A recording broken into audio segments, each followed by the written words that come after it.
Hello my good friends, today is our 12th day in our 30-day campaign, a review of a book that is upcoming, and today is our 12th day, looking at little bits of the book just to keep you thinking and seeing what the book is all about. Friends for Life is the title. Now today I'll talk about a biblical view of sex as a continuation of what we started yesterday. And so you can see that in 1 Corinthians 7 from verse 3 to 7. And there are some principles we draw from there. Principles of sex from the Bible. I say that Bible does concern itself with sex life. And therefore, let's pick a few principles. Principle of need. A command to meet our mate's sexual needs. In that scripture, 1 Corinthians 7, Paul urges married couples to meet one another's sexual needs, not to deny each other sexual pleasure, so that the marriages can be sustained joyfully.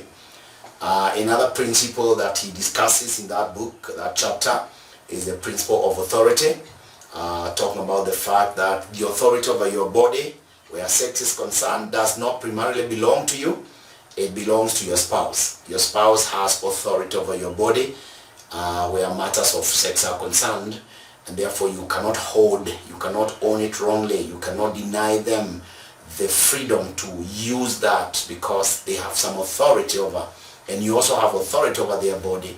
That exchange is necessary, and it's the one that is going to remove every form of manipulation in marriages, very prevalent, and many times this is what opens the door for sexual promiscuity, people going out there to look for what can meet their needs, because sex is a need.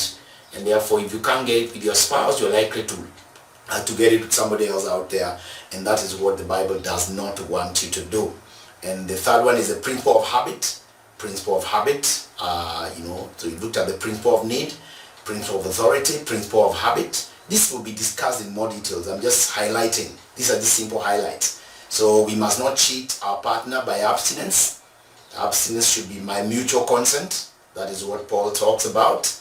You can abstain, yes, for prayer and stuff, but there must be mutual consent. Withholding habitual sexual lovemaking, we will surely open our marriage to sexual temptation. So we must make sure that we are not doing that. We are not harming ourselves. We are not harming our marriage by wrong habits of withholding from your spouse what is necessary for their fulfillment and joy in marriage. And that is how the marriage gets fed and nurtured and built so that it can serve the purposes of God.